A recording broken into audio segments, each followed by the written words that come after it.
Hey guys, so I just finished watching this flick and wow, holy shit, I was not expecting this to be as bloody brilliant as it is. Last week I watched Day of the Dead Bloodline on Blu-ray, and one of the trailers that come up before the movie started was for this thing. An indie film about zombies. And going from the trailer, it just looked really interesting, so I pretty much just ordered it on Amazon right there on the spot. So it just arrived today. I've just whacked it on. I have to say that I am so impressed with this movie. This is amazing. Up there with the George A. Romero movies, I'm going to say that. I'm actually going to put it in my Romero section of my zombie collection because this can fit in that world so perfectly well. It belongs there. I'm going to whack it in there with the Romero movies because this is awesome. So It Stains the Sand Red was directed by Colin Minahan. It was also written by Colin Minahan and Stuart Ortiz, and the cinematography was done by Clayton Moore.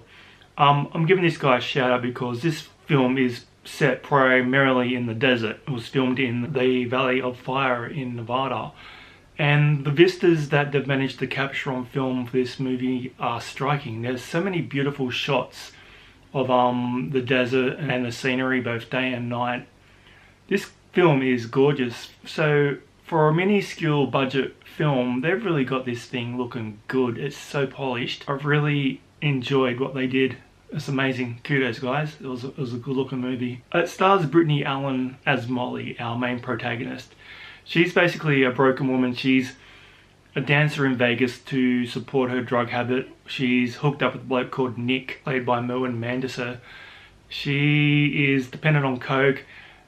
She's got a bad dye job. She's wearing the mink jackets and the leopard print skin type pants, and she's just a complete bimbo slash loser.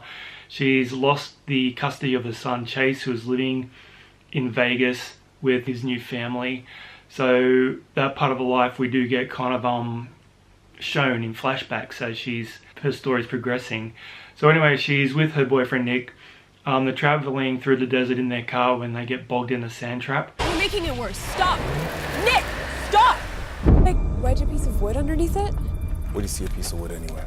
Look around. They're trying to get out. Nick's trying to call his mate Jimmy, who they're on their way to see. Can you hear me, man?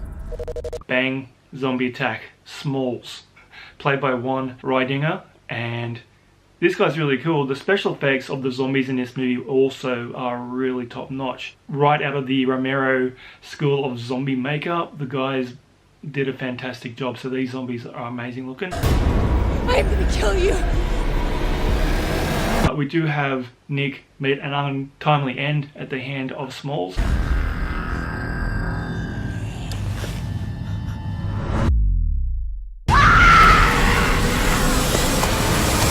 Where we do kind of get the initial establishment of the relationship between Smalls, the zombie, who is just chewing up Molly's boyfriend Nick, pulling his guts out, having a big chew on the intestines. And Molly, who is absolutely scared out of her mind, grabs a bag full of bottled water, her coke, cigarettes, and she's on the run. Crossing the desert, stopping periodically to make campfires and to rest and to catch her breath, and trying to determine with her phone, which is running very low on battery juice, as to where to get to find Jimmy, who's at an airfield somewhere near Vegas. The plan is to get into a plane and take off. The zombie apocalypse is in full swing. We had a nice opening shot of Vegas as the movie opens, and it's been completely overrun with zombies. It's smoke and destruction and fires. So we do know that the apocalypse is full on happening, although it wasn't quite clear to me if Molly and Nick were fully aware, because when they first see Smalls, the zombie, they're a little bit confused. Nick has a gun and shoots at the zombie multiple times, but not taking that, that headshot that's needed to put the zombie down. It's not clear if they're already aware of it, but we now have Smalls pursuing Molly as she crosses the desert. There's a nice little scene where she's just at a campfire. It's completely dark. You got a nice big overhead view of the moon, and she's just sitting there, just catching her breath, when Smalls appears out of the darkness behind her and attacks. She quickly gets away, and through the course of the movie it's just these two characters trudging through the desert. Smalls just always a few feet behind her, not giving up, and Molly just rambling on, talking to this thing where they actually kind of start forming a little bit of a relationship. It's very cool. She becomes codependent on this zombie for company. So she's talking to it, calling him all sorts of names. It's where she actually christens him Smalls, gives him a nickname because, you know, small dick. She does not like this guy. She stops every now and then and gets on like a boulder or some kind of a cliff where the zombie can't reach her, where she can just kind of rest.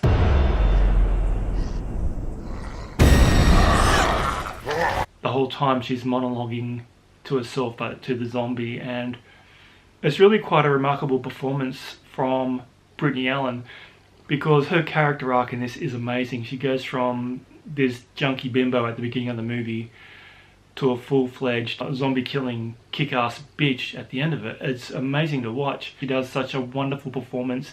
She was seen previously in Jigsaw, which I just watched last week.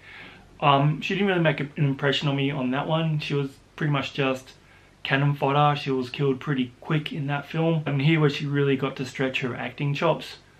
Well, she's amazing. She's a really talented actress. So for those of you going in to watch a fully fledged zombie epic, you're not going to get that in this movie. This one is really a character piece between Molly and Smalls.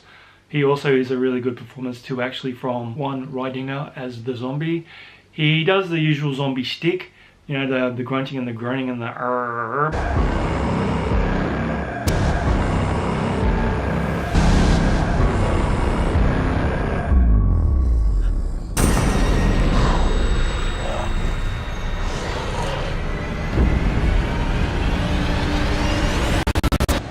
but he does have a bit of progression in this film. I'm not going to spoil it, but he does a really good performance as well.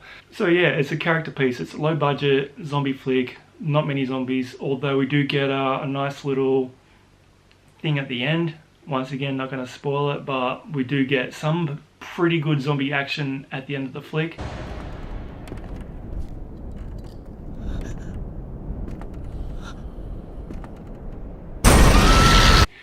And I really hope they do a sequel because it has a nice ending to it, which kind of opens it up to a bigger world. I can't tell you how much I enjoyed this film. It was amazing. I was really not expecting it to be as good as it was. I'm so happy to say that this movie just surprised the hell out of me. Yeah, the trailer looked good and I had high hopes that it was going to be as good as the trailer portrayed it. This was something special. This was one of those amazing films that just took me by surprise. The zombie effects, the gore, the story, the characters, the performance, the cinematography, the direction. Everything about this movie was so expertly done. I cannot recommend it highly enough. Check it out. I had not heard of this before until I saw the trailer on the Day of the Dead Bloodline DVD. I didn't know it existed, and now it's just become one of my favorite zombie films ever made. I love that. So, rating it, yeah, I'm going to give it a 9 out of 10. It really entertained the living hell out of me. I love this movie, and I really want you guys out there, everyone who's not heard of this, and if you love zombie films, you like a good scary flick, but you love well-made movies, and you like character pieces and good performances, dude, check it out. It was amazing. High recommend. Anyway guys, that's my review on It Stains the Sands Red. Bit of a weird title, I know, but go with it. It's amazing. Thank you once again for checking into my channel. Don't forget to subscribe, throw me a thumbs up, and I'll catch you in the next video. Thanks for watching.